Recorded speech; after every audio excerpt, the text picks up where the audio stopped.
Hello, we are talking today to Boyan Stanislavski, a Polish journalist, about some unsettling documentary that was released 2 months ago, or several months ago, about the pedophile Polish priests. A very unsettling case, very terrifying deeds described in that documentary, and I'm pretty sure that shocked the Polish society. We are also going to speak more about the ties, the solid ties that the Catholic Church has with the Law and Justice Party, the Conservative Party that is currently in charge in Poland. But first of all, we are going to talk to Boyan some more about himself, so we get to know him a little better. So tell us more about yourself, Boyan. I'm Boyan Stanislavski. I'm currently based in Poland, in Warsaw. Originally, I come from Bulgaria. I like to describe myself as a Bulgarian by birth and an internationalist by conviction, which is pretty much what I am. And I've been living in Poland for the last 25 years. So, I think I can say responsibly that I am very familiar with the political landscape and the general political realities in Poland. I work in journalism since 2001, 2002, so it's over 15 years, soon it's going to be 20. I started as a journalist working for labor union magazine in Poland. Then eventually I became the deputy editor of it, and then the editor-in-chief, and then together with a couple of colleagues we set up our own publishing house, and we started producing all kinds of left-wing literature in Poland. Then I had moments of collaboration with the mainstream media in Poland, these were very uncomfortable moments, I have to say. Why were you uncomfortable about that? Because most people want to be on TV and want to be collaborating with the mainstream media. So what was the problem? I enjoyed being on the TV. I would still enjoy being on the TV. I used to be occasionally invited to many programs, mostly conservative, by the way, and I got used very fast to the situation where I disagree with pretty much everyone around me. But this is very pleasant. I don't deny that. The moments of discomfort, the uncomfortable element was when I was trying to publish. On the columns of mainstream papers in Poland, and it turned out to be very difficult, even in left-wing or outlets that declared themselves as left-wing. That was pretty difficult, and I guess the bottom line is censorship. That's what causes most of the discomfort, and it's been like that for decades, and it still is like this. And give us an example. I mean, what happened exactly? I mean, you gave them the text and they said, well, this is not okay, this is too radical, you have to change it. They wouldn't say it's too radical. They would just say, we've lost interest in the topic. It's not so important anymore. People wouldn't follow that. This is not exactly the message we'd like to be conveying. They wouldn't tell you. I don't think they really do that in mainstream media. That they approach and they tell you, no, this is not going to happen. I think maybe it happens with journalists which are high-ranking people. I know it happened with many journalists in America. During 2016 election, for example, when people from MSNBC, for example, but from many other TV channels as well, they were simply told that they're not going to cover certain things, and they were banned from covering it. And there are people like, say, legendary people like Phil Donaghy, for example, who was also a host of a very popular TV program on MSNBC, and then he was against. He declared himself against the Iraq War, and he was fired for that from MSNBC, obviously. Then we've got people like, Chris Hedges, who was booted out from New York Times for being against the war in Iraq. We've got, again, from what I can remember, I speak from memory now, so it might be a different TV channel, but I think it was MSNBC again, Jesse Ventura, who had a show, who was going to have a show really on MSNBC exactly in 2000, and was it, yeah, like the beginning of the war in Iraq. He spoke out against the war in Iraq, and they canceled it. They canceled all the contracts that they had with him, and they paid millions of dollars just not to have that show, because they were afraid he's gonna. So this never happened to me. Okay, like not in such a blatant manner, but obviously anyone that has any professional relation, a substantial professional relation with mainstream media, will immediately detect the need to either self-censor yourself, and if you go by the book, by the rules, then you're going to do that, or you're going to try and argue, but you can never win, because you can just offer a text, or you can offer an analysis, and it's never up to you whether it's going to be published or not. And that's why, just coming back, jumping back to my story, my like journalistic biography, that's one of the reasons why me and a couple of colleagues have set up a publishing house first in Poland, and we closely collaborated with the labor movement here, and we produced a lot of left-wing literature for them, including classics and so on and so forth. But then in 2016 we also opened another publishing house in Bulgaria, in Sofia. Why in Bulgaria? Why not in Poland? Yeah, exactly. Well, no, in Poland,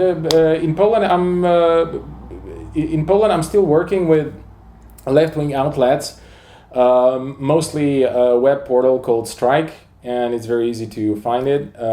If you just try and search any search engine, and you will figure it out.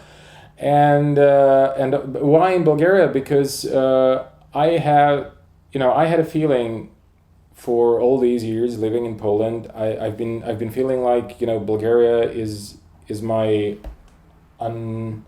unfinished story in my life, and I very much wanted to invest some of my professional effort in Bulgaria. I wanted to get more and more familiar also with the political landscape in the country of my origin, and I was aware that the media landscape is very poor, and I became, in 2008 or 2009, I became the official correspondent in Warsaw of the Bulgarian National Radio, and through that relationship, I developed I made a lot of friends, and then I just started getting to know people from journalistic backgrounds in Bulgaria.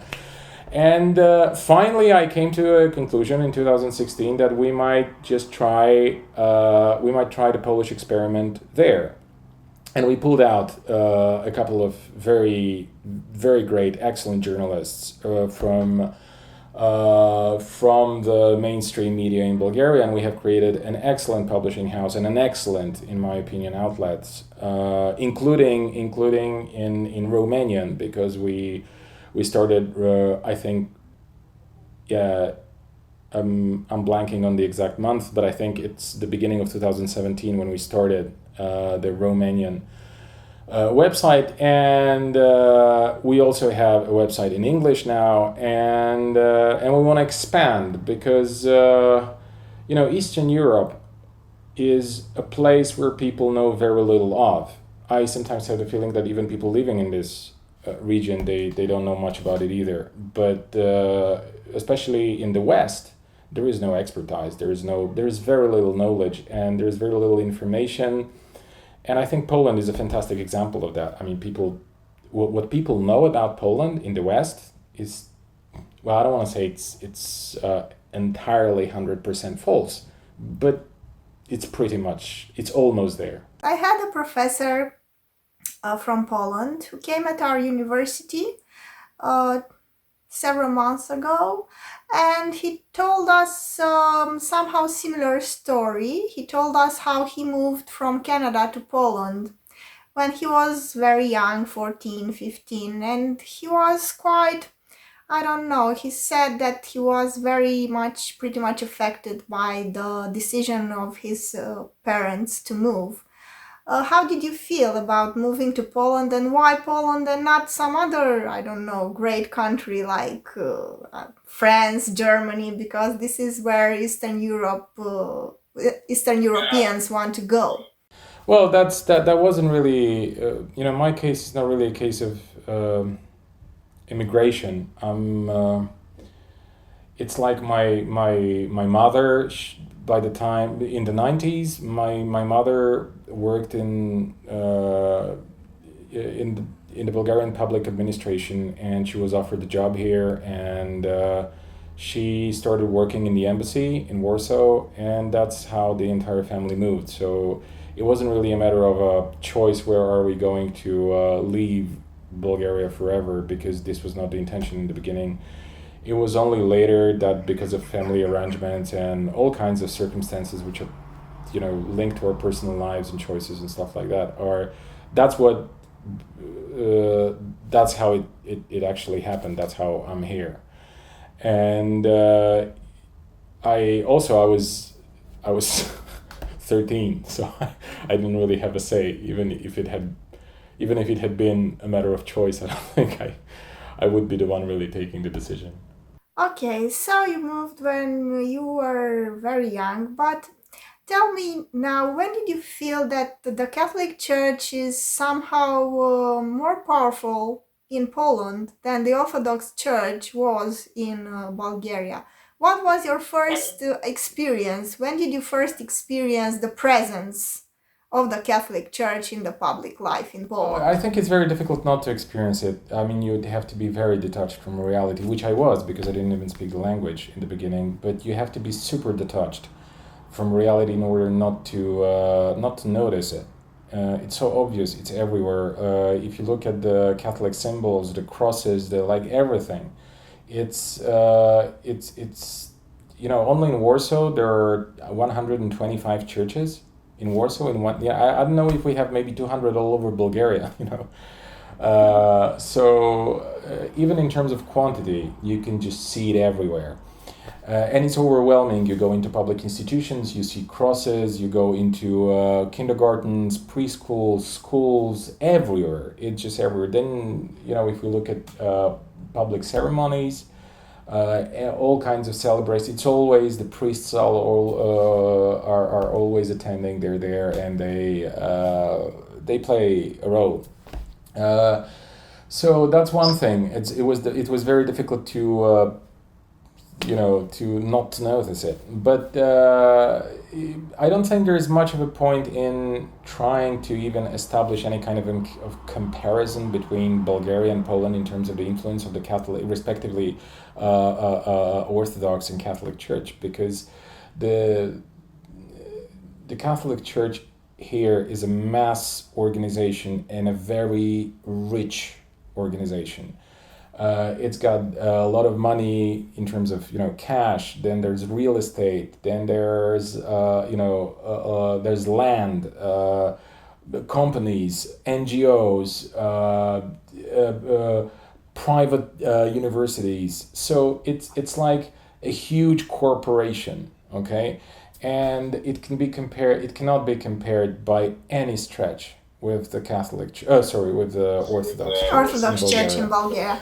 The main qualitative difference, however, is that the Orthodox Church throughout its history has never really emancipated itself from the power of the state. It had never built any kind of parallel structures that would compete in any way with those of the state. So it's just entirely different matter. Okay. Well, I was asking because it seems like the Romanian Orthodox Church is going to do that, since maybe we'll have another conversation about that, but I was trying to establish some sort of comparison between the two, because the Romanian Orthodox Church is beginning to be very much involved in the public life, and it's beginning to act like a corporation, a huge corporation, exactly, that has lands and all sorts of assets, that doesn't pay taxes, And another important thing here in our country is that the Orthodox priests are paid by the state. In the 19th century, the state took their assets, their land and their buildings, but the condition was that the state would pay their salaries. So even up to this day, the state still pays the salaries of the Orthodox priests. Is this the case of the Catholic priests in Poland? Well, yes and no. Partially, some of the priests are being paid by the state, especially those that take part in that play a role in this educational system here, because there are classes, I mean religion classes, where oftentimes the priests are actually the teachers, and they are paid by the ministry from the budgets which are linked to the Ministry of Education. Okay, because it's more complicated than it. So in that sense they are paid by the state. Also, there are people who are there are priests in the army, there are priests in the police, there are priests in the all kinds of institutions like that. Okay, the customs, the fireman, you name it, right? So there are priests there, and of course they are paid by the state, by the respective ministries, or from the money which are. Which belong to the budget of a given of that given sector, and this is public money we're talking about here. So yeah, in some of them are like other priests which just do their job in the in the churches. No, from what I know, they're not paid by the state. They are paid by the Catholic Church, but then. The Catholic Church itself as an institution is subsidized heavily from the side of the state. Or if it's not subsidized directly, because it's very complicated. I mean, we could spend half an hour discussing here the exact mechanism, how it works, because it's a huge labyrinth in order, and it's designed that way so that no one can really figure out how much money does the church receive on a yearly or whatever cycle, in whatever cycle. In 2017, 2016 or 17, a group of journalists tried to figure it out, trying to see like where is the money coming from, and they put together the streams of money from the public sphere to the pockets of the Catholic Church in different pockets. We're talking about their central budget, we're talking about their local budgets, we're talking about their NGOs, we're talking about their universities, we're talking about pretty much any pocket of the Catholic Church which is open, which is detectable by a journalist, okay, who's not, a Secret Service agent or something like that, okay, and doesn't have access to special places. So they said in the final aftermath in their report that the church receives something like 2 billion zlotys every year from the state, and 2 billion zlotys is about 500 million euros. So oh my god, that's a lot. That's a lot. That's a lot of money, right? And here in this 500 million euros, we also have not only the direct transfers, but we also have deductions, because the Catholic Church doesn't have to pay taxes on, for example, on money they take from individual people for services like funerals, like weddings, like baptizing, right? And there are many other. Then they don't have to pay taxes on the money that they collect from people every Sunday. They just run around with a big bowl and collect money in every church, and they're completely unaccountable for that. Like no one's really following that. No institution. In the past, I don't know if if it's still the case, but in the past, especially in the 90s, that's when they began to sort of gain a lot of economic power, is when they were allowed to import goods like cars without paying any custom fees and then sell it here in Poland. And I'm not sure if it is still the case, but apart from that, they also have this sector of NGOs which runs schools, which runs infantries, which runs all kinds of institutions which are directly linked to childcare in one way or another, and they receive a lot of money. They receive a lot of money through these organizations, and they receive this money to basically spread their own ideas and spread their own whatever views, right? Because it's not anything that there's no institution that they have to really take into consideration in a way. They don't need to consult it with anyone what they're doing there, or maybe in some on some occasional stuff if they want to pretend that they can give you. If they run a school, then they have to comply with certain regulations. But generally speaking, the church is given money and they can do whatever they want with it. And so there's not accountability for it. There is no accountability. They I've never heard. At least as I told you, it's my in September it's gonna be my 25th year in Poland, and I've never heard of a case, say, of a priest or a Catholic organization being prosecuted by, say, the tax office or anything like that. It never happened. So I mean, either there's no accountability, or they are really so perfectly somehow, I don't know, that they never make any mistakes in this respect, which is almost impossible considering the Polish tax system.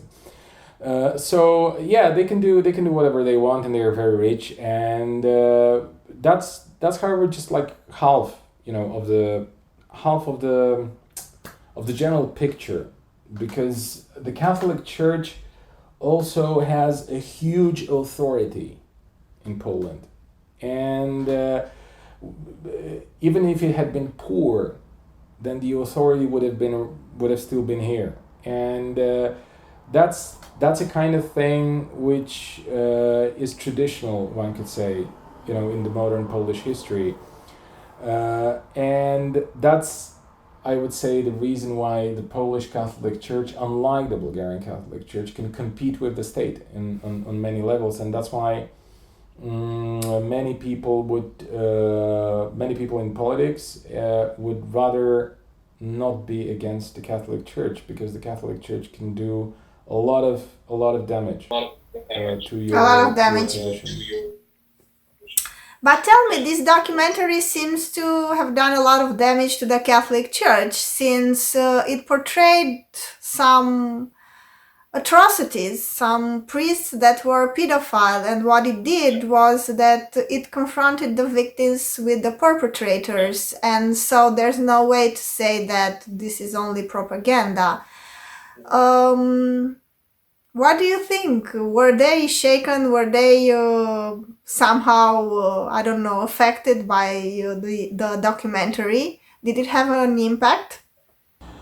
It had an effect, and it had an immediate effect, and the effect was very visible. The thing is that it lasted for only a couple of weeks, and honestly, I'm not surprised by that, because I don't really think you can beat down the entire authority of an institution like the Catholic Church in Poland with just one movie. And also, I don't think it was the intention so much of the producers.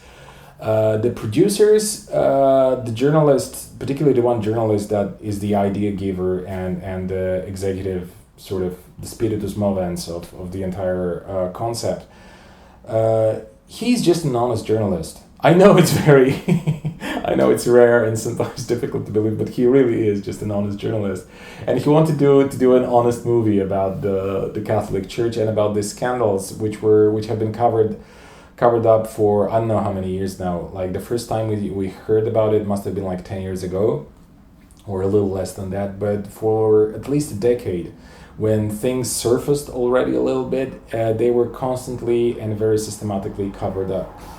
And I think that now, when the Catholic Church is all powerful, I think it was a perfect moment for real journalism on that topic, because it really showed a lot of it showed a lot of it took a lot of civic courage to actually do that. And the very good thing about this movie, apart from revealing, these drastic things, and revealing them in a way that you cannot really say that the bishops were not really able to come out and say, no, this is just again, against the church, against our national identity, against Poland, against Polish people, against the Polish nation, blah blah blah blah. They were not able to do that because, as you said it yourself, the priests on camera, often hidden camera, admitted that they've done that, right? So there was no option to deny this, at least not massively. Then the other point is that the movie was crowdfunded, and that shut up many people that were ready to go out and bark against the journalists and the producers and the movie and the people who liked it, that this is again another outbreak of the anti-Polish global conspiracy, that Soros and whatever, the anti-church forces, and you can now put pretty much anyone you dislike, right? You can just put it there in Poland. So it can be Germany, it can be Russia, it can be Brussels, it can be Soros, it can be LGBT, whatever organizations. So they were not. Yeah, the usual suspects, because this is what happens when you don't like. You have a list of suspects that. Yeah, usual suspects, right? Yeah, exactly. So this definitely, I saw the movie twice. It's one of the very few movies in my life that I have seen twice. I normally don't watch movies more than once. It's shocking on so many levels, and of course, for open-minded people, this is a disaster for the Catholic Church, absolute disaster.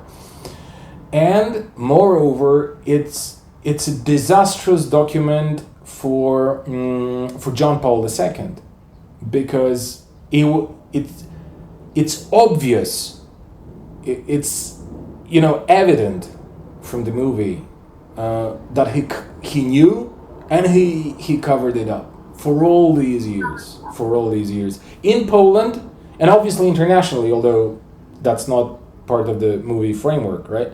But this is absolutely devastating, and for the first time, I have seen the Catholic Church totally shaken to their bone.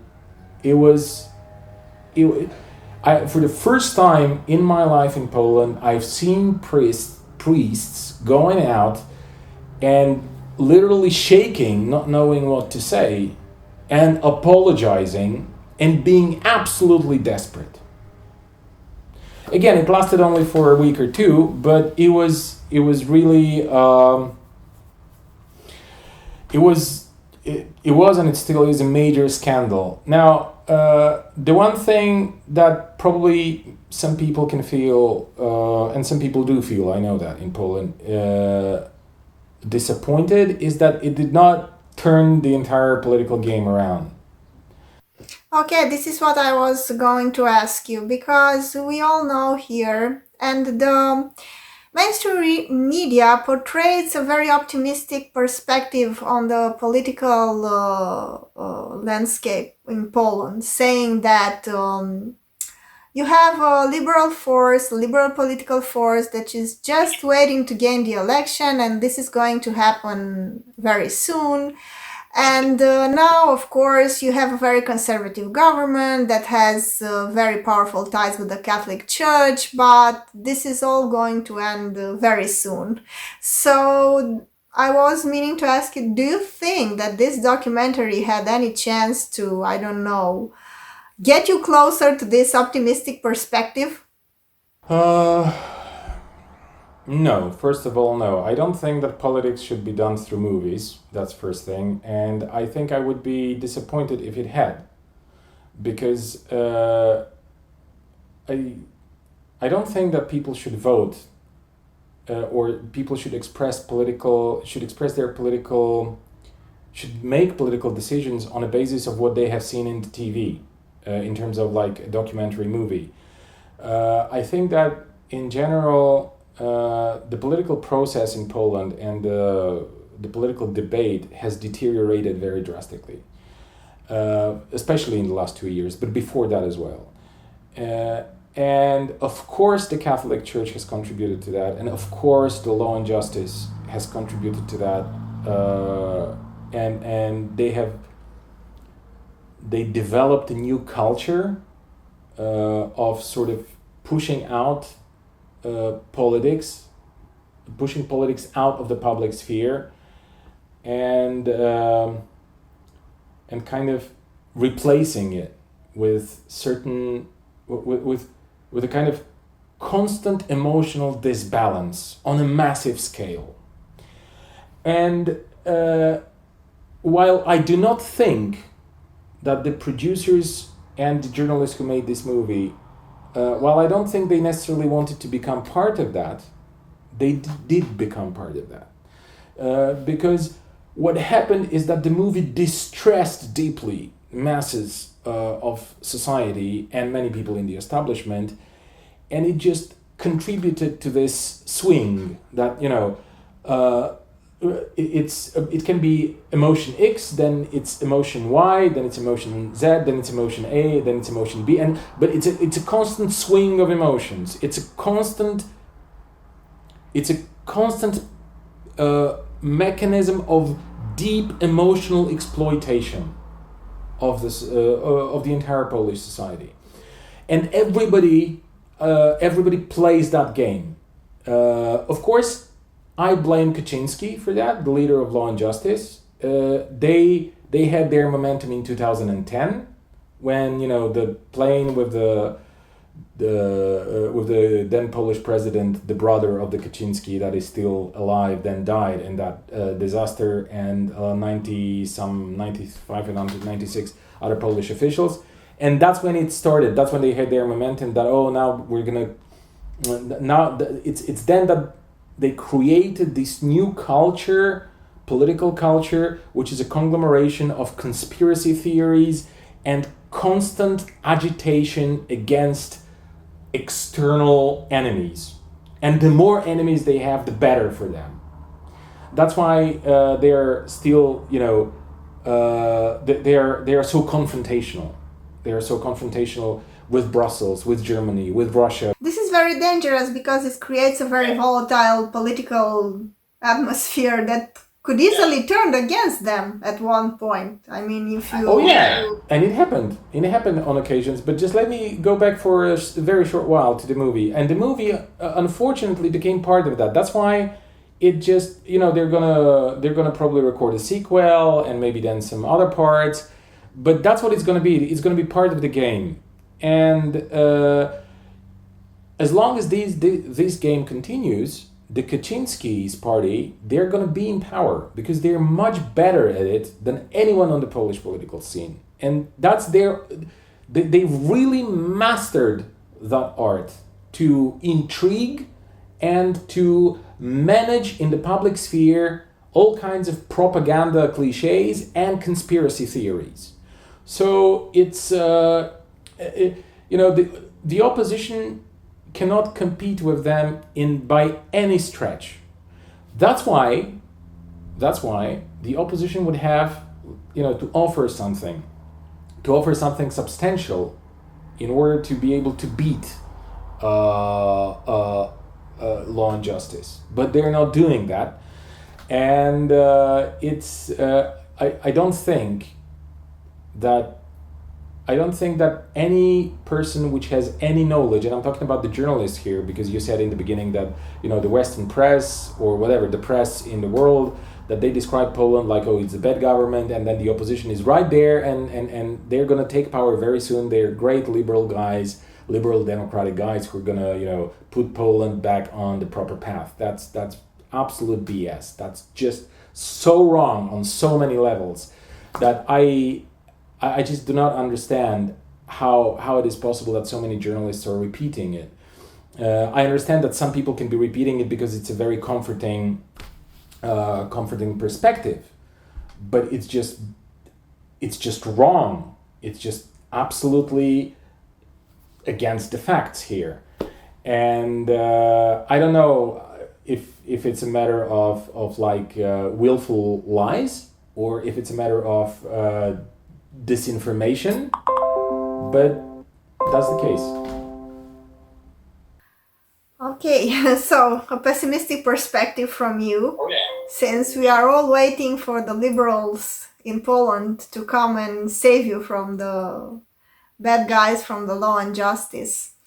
But tell us more, when did you think that they established these very powerful connections with the Catholic Church? When did it start and how it evolved? All the political parties have ties to the Catholic Church, and Law and Justice developed them in a bit more able manner, because they just they offered more populism linked to the national identity, and the Catholic Church is obviously a part of that in Poland. So they opened the door and kind of invited the church with this stance, and the church accepted that. And it's difficult to say how it evolved exactly, because as you know, as you can imagine, no Catholic priests or no law and justice politicians come over to my place to discuss it with me. So I don't really know how they arranged it, like how did they arrange the corruption. But it's obvious that they speak with one voice when it comes to, for example, the LGBT, the presence of LGBT elements in the public sphere. And I'm not talking about people, okay? I'm talking about elements in terms of discussion about people who belong to that community. And it was a couple of days ago that the leadership of the Catholic Church came out with a special document where they condemn LGBT propaganda, whatever that's supposed to be, and they want to defend the children. They want to defend the children after this, after what we just talked about. Like how hypocritical you got to be to actually, yeah, right. And of course it's just, again, it's emotions. Obviously, if you look at it in any rational way, you will figure out immediately that there is nothing like LGBT propaganda. What is propaganda? Propaganda are streams of information which are supposed to turn your view or understanding or whatever your mindset around in certain cases. And okay, let's assume there is communist propaganda. Let's assume there is none really, but let's assume there is communist propaganda. So the people exercising the communist propaganda, they want to produce more communists, right? They want to have more communists. They want to have more people who are going to join their party or whatever, going to sympathize with their movement. There can be fascist propaganda. There can be, there's tons of that in Poland. There can be liberal propaganda. There can be all kinds of propaganda. And all these people, they want to, sort of get people to join them. Now, what is LGBT propaganda? Whom are you going to join? You're going to become gay? Obviously not, right? So there is no propaganda. There is just information about certain things. And there are propositions, there are suggestions to discuss certain things in the society, and it's an invitation for a debate. But the Catholic Church, the Law and Justice, the right wing, including the opposition in Poland, they don't want to have a debate about it. That's why they entertain these ideas that it's LGBT propaganda. Yeah. And same goes for for abortion, like, again, think about it rationally. Does anyone in their right mind accept the notion that women are not gonna do abortions when the abortions are banned? Of course it's not the case. I don't know. There are some people who do believe that this is the case. Oh yeah, there are some people who believe that, but it's absolutely not the case. I mean, if you look at all the available data, you will see that it's not that there are less abortions. It's just that the abortions are not safe. And oftentimes lead to disastrous consequences in terms of the health of the woman, or and then there's prosecution and criminalization and all the elements linked to that. So there are some people who believe that, but there are some people who believe in God, and there are some people who believe that, I don't know, believe in elves or whatever. Or who believe, I can come with all kinds of examples. I just want to say that it's pure fiction.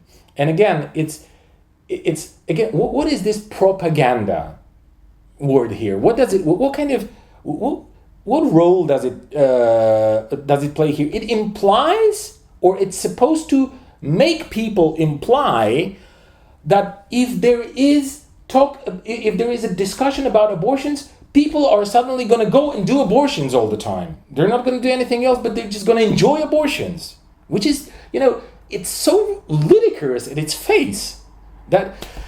But do you think that they know this thing? This is why I wondered a lot of times. I don't have a question. I don't know if this is a rhetorical question, but do you think they do it for the sake of power and manipulation, or do they really believe that crap? Absolutely.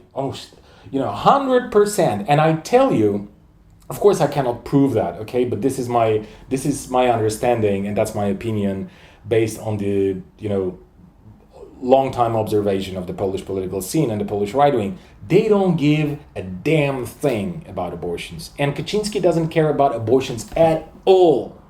Okay, it's just a leverage for him to gain votes, because it's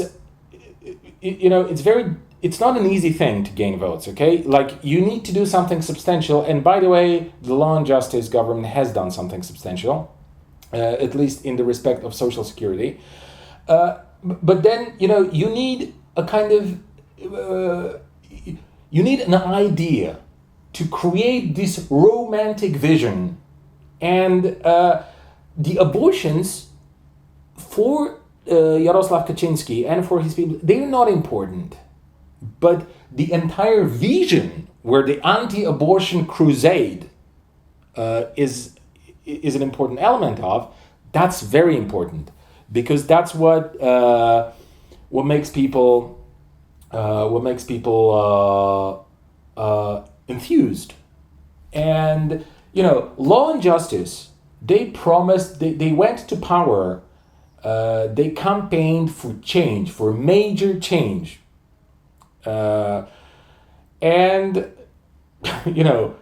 people demanded a change they have been demanding a change for a long time now, and they voted for that change. And in my opinion, it's a terrible change, but nonetheless, it's a change. And they will still use that. I mean, there is a lot of, because of the general perception in the Polish society that things are changing, for most people for the better economically, this is gonna last. This momentum is gonna last for quite some time, and it gives them breathing space, and they can, pump up their other propaganda balloons. The one about Smolensk disaster, it's already a bit passé. But then, war reparations from Germany. Tell me more about it, because this is quite an interesting topic and quite exotic, if I may say so. Well, they just come up with they have to come up with some kind of outrage every once in a while that's going to keep people busy. So, this war reparations is just one of the many things. I remember it started a couple of months, maybe half a year ago, something like that. And I remember even calling the foreign ministry here to figure out whether they have actually applied to the German, to Berlin, to the German government there, to the federal government,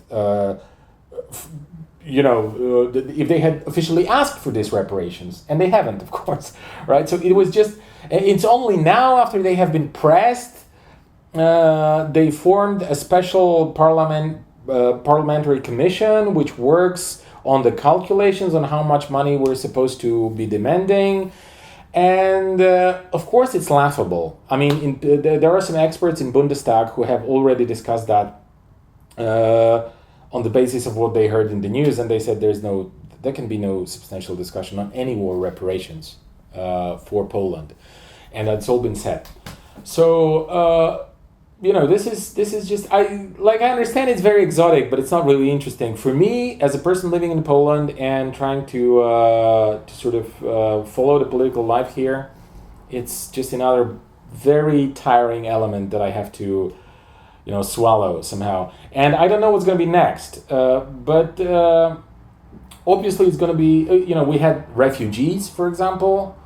Again, absolute blatant lie that there are going to be thousands or tens of thousands or hundreds of thousands or maybe millions of people from the Middle East, Northern Africa, whatever, Afghanistan, who will flood Poland and are gonna stay here and whatever, change our culture, national identity, and blah blah blah.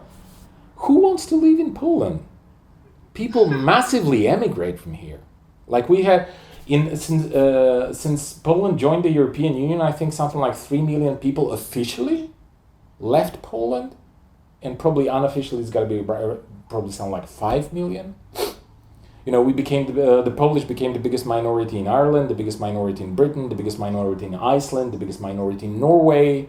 Yet, there are going to be these refugees who just want to live in Poland. They just they travel on these boats, and kill themselves in the Mediterranean Sea just to get to Poland. I mean, this is such an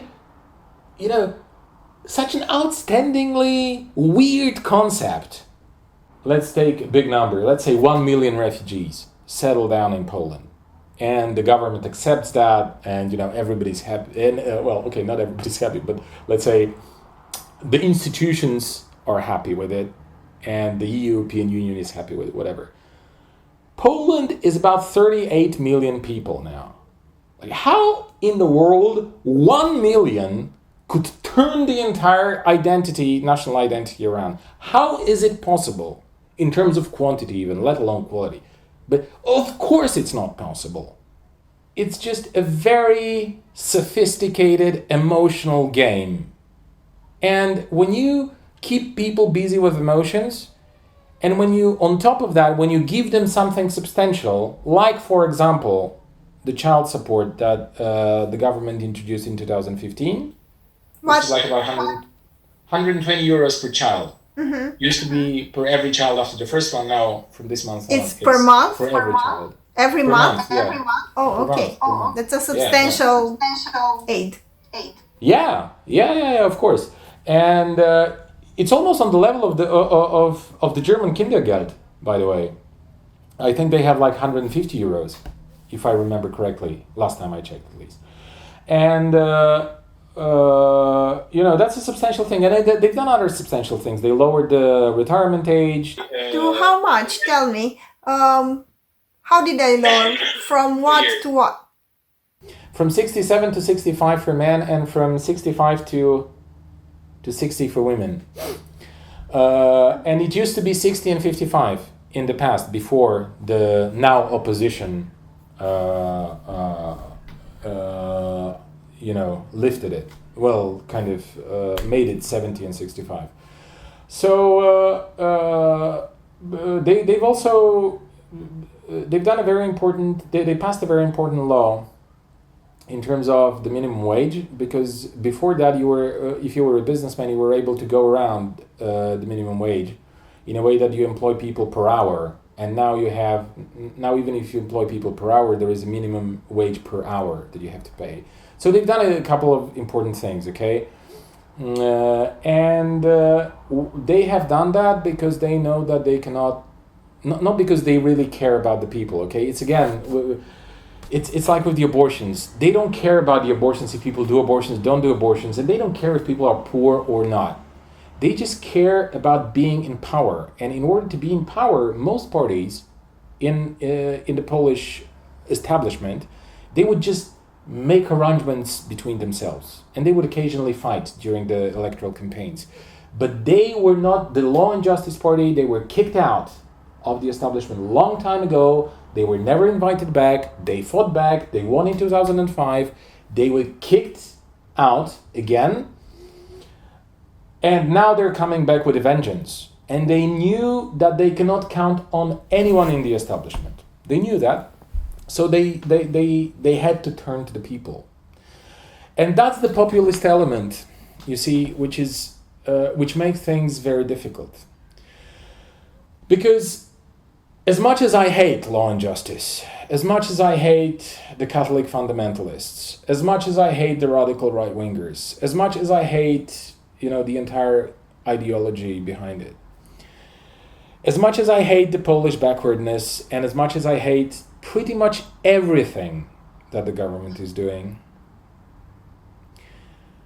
I have to admit, I'm compelled to admit that they at least are a party which turns to the people, and despite lying to them all the time, okay, and sort of misplacing their attention and interests, these emotions instead of politics, instead of interests and responsibility and stuff like that, they are still trying to play with people, and the people, they feel, maybe not so much enthused, but they feel like they have a say now, that someone does something for them and expects a reward for that. It's a very, and this mechanism per se is a very healthy one. And it's for the first time that I hear people, parents of my friends, parents of my colleagues, who start voting for law and justice despite not agreeing with their nationalist agenda or fundamentalist agenda. You know why? Because they say they give us money. And that's how it should be. That's exactly how people should vote. That's exactly what we have been campaigning for, like the left in Poland, broadly speaking, for the last, I don't remember how many years. Stop voting against abortions or for gay people. Start voting with, your wallet, with like how much money is there. Start thinking about taxes, start thinking about, rational well-being and reality, economic reality around you. Well, here it is. They started doing that. Only they were prompted to do that by law and justice. What law and justice have done is that they broke some of the consensuses that were made between the elites in 1989. And these consensuses were, for example, there is never going to be any serious social welfare system in Poland. The Catholic Church, the one about the Catholic Church, they actually maintained. But the Third Republic, that's what they call Poland after 1989, the Third Republic can never be criticized, and the transition can never be criticized, okay?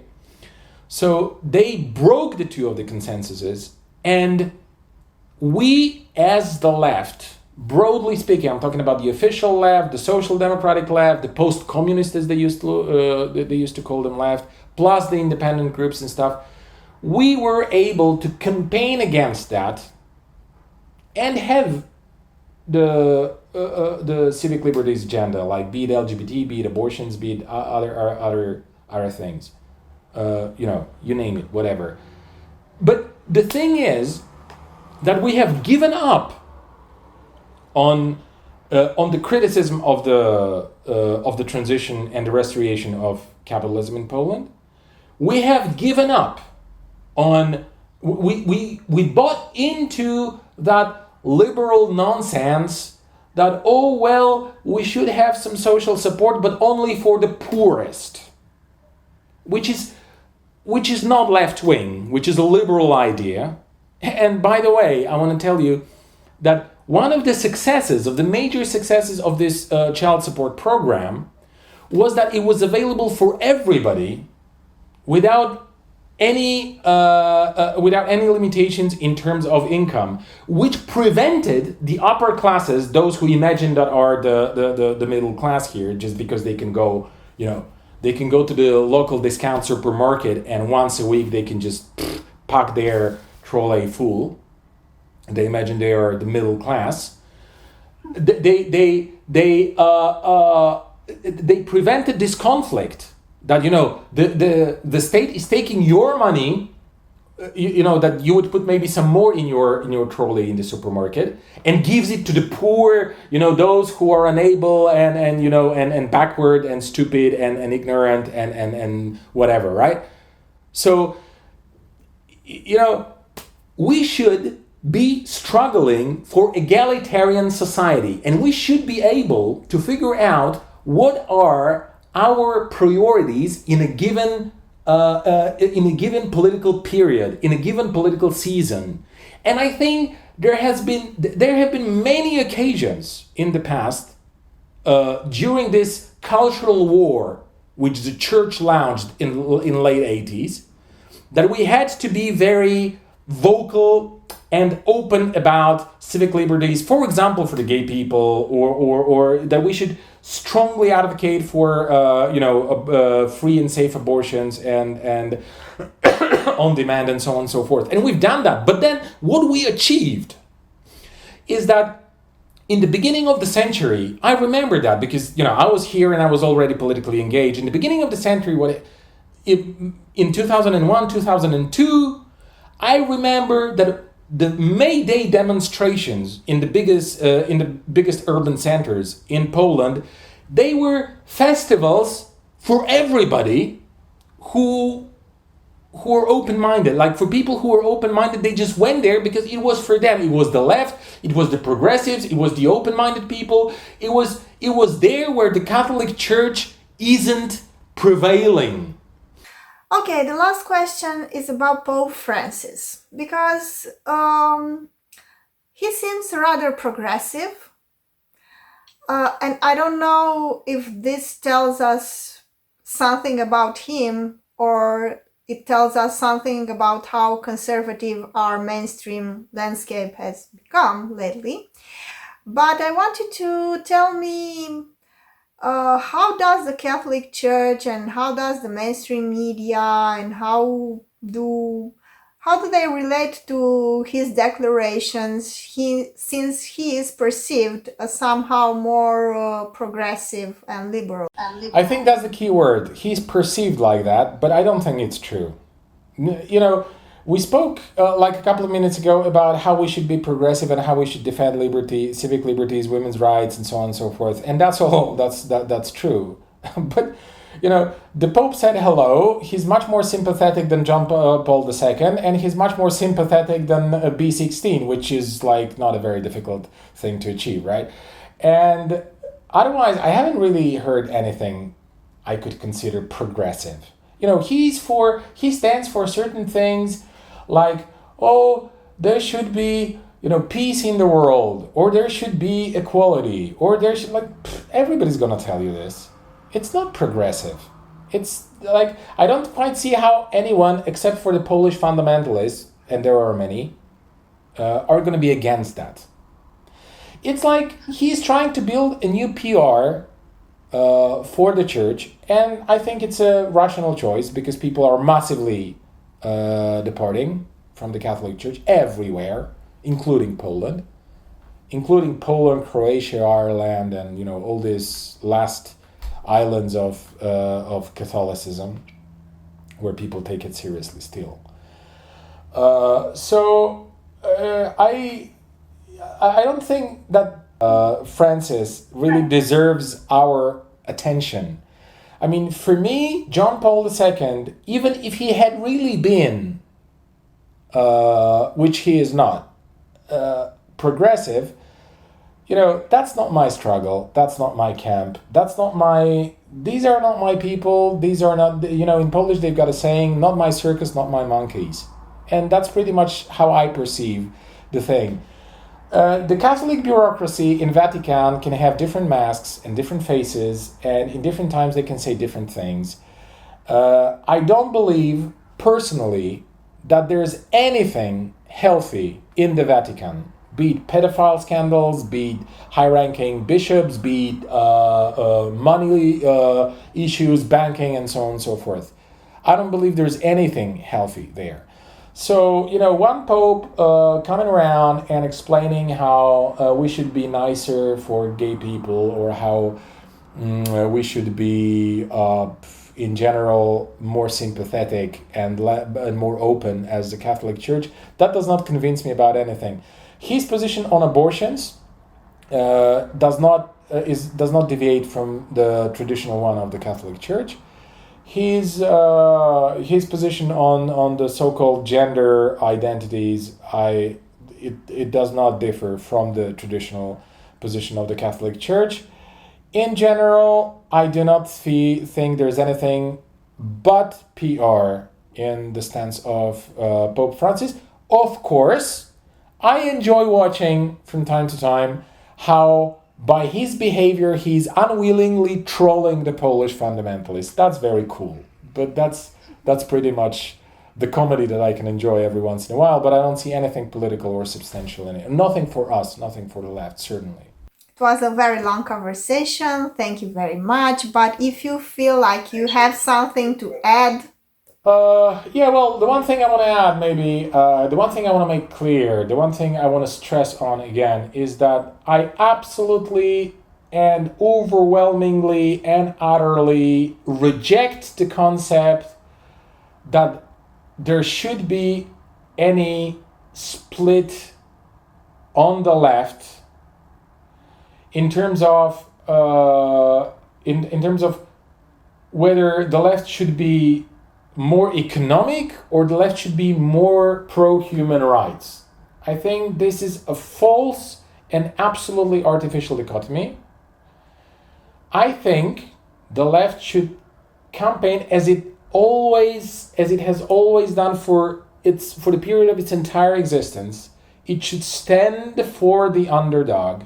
It should defend those people who are subjected to exploitation, who are subjected to misery, who are subjected to poverty, who are subjected to war, who are subjected to all those nightmares that capitalism produces. As Lenin said, and I love that quote, capitalism is a horror without end. And if we truly want to be a massive left-wing movement, then we have to campaign for massive change of society and of economy. And we should be courageous and serious enough to put our postulates forward. And we should want and demand a major, much more radical than Law and Justice change in terms of how everything functions. Because we should allow people, we should give people a point of reference, not in this weird game like for abortions, against gay people, for some crumbs in the form of social support that the Law and Justice now introduced, or for or low taxes on the other hand. We should want to end poverty. We should want to end wars. We should want to end exploitation, and we should want actual and real participation of people in the major decision making.